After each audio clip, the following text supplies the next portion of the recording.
ನಮಸ್ಕಾರ. ನಮ್ಮ ಉಸಿರಾಟದ ಮೂಲಕವೇ ನಮ್ಮ ಆಯುಷ್ಯವನ್ನ ಹೆಚ್ಚು ಮಾಡ್ಕೊಳ್ಳೋಕ್ಕೆ ಸಾಧ್ಯನಾ? ಹೌದು. ಇವತ್ತು ನಾವು ಇದೇ ಪ್ರಶ್ನೆಗೆ ಉತ್ತರ ಹುಡುಕೋಣ. ಕುಂಭಕ ಪ್ರಾಣಾಯಾಮ ಅನ್ನೋ ಒಂದು ಪ್ರಾಚೀನ ತಂತ್ರದ ಬಗ್ಗೆ ತಿಳ್ಕೊಂಡು ದೀರ್ಘಾಯುಷ್ಯದ ರಹಸ್ಯ ಏನು ಅಂತ ನೋಡೋಣ ಬನ್ನಿ. ನೋಡಿ, ಇದೇ ನಮ್ಮ ಇವತ್ತಿನ ಮುಖ್ಯ ಪ್ರಶ್ನೆ. ಈ ಸಾಧ್ಯತೆ ಹೇಗೆ ಕೆಲಸ ಮಾಡುತ್ತೆ ಅಂತ ಅರ್ಥ ಮಾಡ್ಕೊಳ್ಳೋಕೆ ನಾವು ಮೊದಲು ಕುಂಭಕ ಅಂದ್ರೆ ಏನು ಅಂತ ತಿಳ್ಕೋಬೇಕು.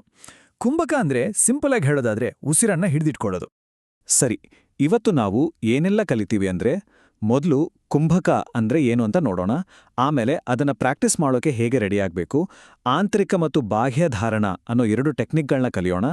ಆಮೇಲೆ ಕೇವಲ ಅನ್ನೋ ಮುಖ್ಯ ಅಭ್ಯಾಸದ ಬಗ್ಗೆ ಮಾತಾಡಿ ಕೊನೆಗೆ ಒಂದು 21 ದಿನದ ಚಾಲೆಂಜ್ ಕೂಡ ಇದೆ. ಓಕೆ, ಹಾಗಿದ್ರೆ ಶುರು ಮಾಡೋಣ. ಮೊದಲು ಕುಂಭಕದ ಬೇಸಿಕ್ಸ್ ಏನು ಅಂತ ಅರ್ಥ ಮಾಡ್ಕೊಳ್ಳೋಣ. ಈ ಪ್ರಾಚೀನ ಪದದ ಅರ್ಥ ಏನು ಮತ್ತೆ ನಮ್ಮ ಆಯುಸ್ಸಿಗೆ ಇದಕ್ಕೂ ಏನು ಸಂಬಂಧ ಅನ್ನೋದನ್ನ ನೋಡೋಣ. ಕುಂಭಕ ಅಂದ್ರೆ ತುಂಬಾ ಸರಳವಾಗಿ ಹೇಳೋದಾದ್ರೆ ಉಸಿರನ್ನ ಹೋಲ್ಡ್ ಮಾಡೋದು. ಇದರಲ್ಲಿ ನಾವು 3 ಮುಖ್ಯವಾದ ಪ್ರಕಾರಗಳನ್ನ ನೋಡಲಿದ್ದೇವೆ. 2 ಪೂರ್ವಸಿದ್ಧತಾ ಅಭ್ಯಾಸಗಳು ಮತ್ತು ಇನ್ನೊಂದು ನಮ್ಮ ಆಯುಷ್ಯವನ್ನೇ ಗುರಿಯಾಗಿಟ್ಕೊಂಡ ಮುಖ್ಯ ಅಭ್ಯಾಸ. ನಾವು ನೇರವಾಗಿ ಟೆಕ್ನಿಕ್ಗಳಿಗೆ ಹೋಗೋಕ್ಕೂ ಮುಂಚೆ ನಮ್ಮ ದೇಹವನ್ನ ಅದಕ್ಕೆ ಸಿದ್ಧ ಮಾಡೋದು ತುಂಬಾನೇ ಮುಖ್ಯ. ಯಾಕಂದ್ರೆ ಈ ಸಣ್ಣ ತಯಾರಿ ಇದೆಯಲ್ಲ, ಇದೇ ಪರಿಣಾಮಕಾರಿ ಉಸಿರಾಟಕ್ಕೆ ಅಡಿಪಾಯ. ಮೊದಲಿಗೆ ಸರಿಯಾದ ಭಂಗಿ. ಆರಾಮವಾಗಿ ಕೂತ್ಕೊಳ್ಳಿ, ಬೆನ್ನುಮೂಳೆ ಸ್ಟ್ರೈಟ್ ಆಗಿರಲಿ, ಆಗ ಶಕ್ತಿಯ ಹರಿವು ಚೆನ್ನಾಗಿರುತ್ತೆ. ಗಲ್ಲ ನೆಲಕ್ಕೆ ಸಮಾನಾಂತರವಾಗಿರಲಿ.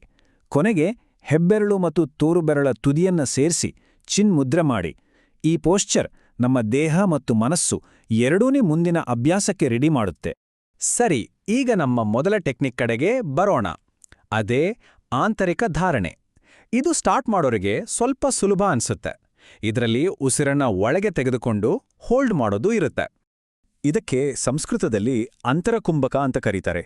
ಇದರ ಅರ್ಥ ಪೂರ್ತಿಯಾಗಿ ಶ್ವಾಸಕೋಶಕ್ಕೆ ಗಾಳಿ ತುಂಬಿಸ್ಕೊಂಡ ಮೇಲೆ ಆ ಉಸಿರನ್ನ ಒಳಗೆ ಹಿಡಿದಿಟ್ಕೊಳ್ಳೋದು.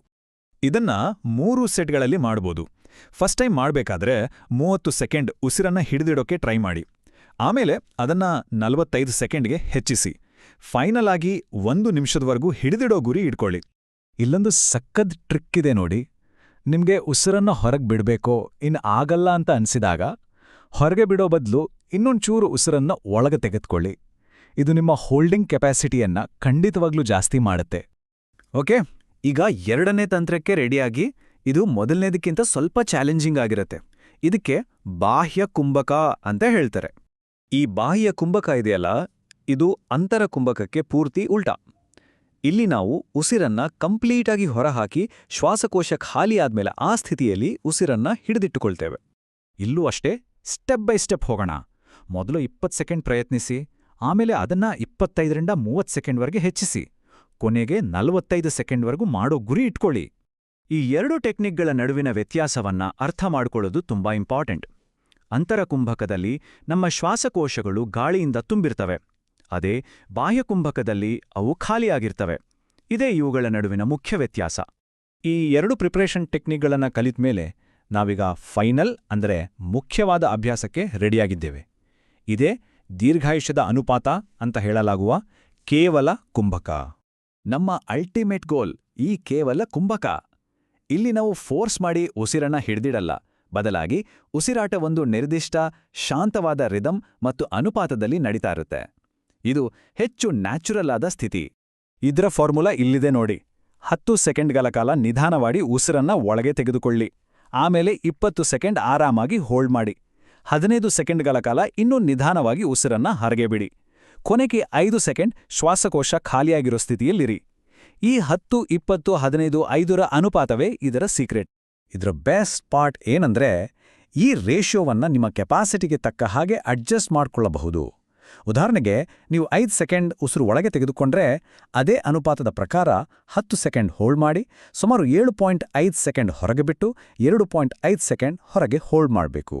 ಮುಖ್ಯವಾಗಿ ಅನುಪಾತವನ್ನ ಸರಿಯಾಗಿ ಫಾಲೋ ಮಾಡೋದು. ಸರಿ, ಇಷ್ಟೊತ್ತು ನಾವು ಥಿಯರಿ ಕಲ್ತಾಯ್ತು. ಈಗ ಅದನ್ನ ಪ್ರಾಕ್ಟೀಸ್ಗೆ ತರುವ ಸಮಯ. ನಿಮ್ಮ ಉಸಿರಾಟದ ಅಭ್ಯಾಸವನ್ನ ಲೈಫ್ ಸ್ಟೈಲ್ ಮಾಡ್ಕೊಳ್ಳೋಕೆ ಇಲ್ಲಿದೆ ಒಂದು 21 ದಿನದ ಚಾಲೆಂಜ್. ಯಾವುದೇ ಒಂದು ಹೊಸ ಅಭ್ಯಾಸ ನಮ್ಮ ಜೀವನದ ಭಾಗ ಆಗೋಕೆ ಕನಿಷ್ಠ 21 ದಿನ ಬೇಕು ಅಂತಾರೆ. ಹಾಗಿದ್ರೆ ಬನ್ನಿ ಈ 21 ದಿನಗಳ ಚಾಲೆಂಜನ್ನು ತೆಗೆದುಕೊಂಡು ಸಾವಧಾನದ ಉಸಿರಾಟವನ್ನ ಒಂದು ಪರ್ಮನೆಂಟ್ ಹ್ಯಾಬಿಟ್ ಮಾಡಿಕೊಳ್ಳೋಣ.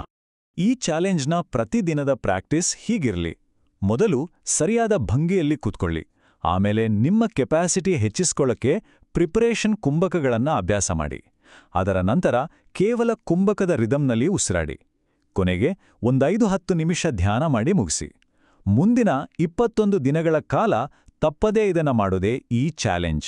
ನಾವು ಈ ವಿಶ್ಲೇಷಣೆನ ಒಂದು ಪ್ರಶ್ನೆಯೊಂದಿಗೆ ಮುಗಿಸೋಣ. ಕೇವಲ 21 ದಿನಗಳ ಕಾಲ ಸಾವಧಾನದಿಂದ ಉಸಿರಾಡಿದರೆ ನಮ್ಮ ಜೀವನದಲ್ಲಿ ಏನೆಲ್ಲ ಬದಲಾವಣೆಗಳು ಆಗಬಹುದು? ಇದರ ಉತ್ತರವನ್ನ ಪ್ರತಿಯೊಬ್ಬರೂ ತಮಗಾಗಿಯೇ ಕಂಡುಹಿಡಿಯಲು ಇದೊಂದು ಅವಕಾಶ.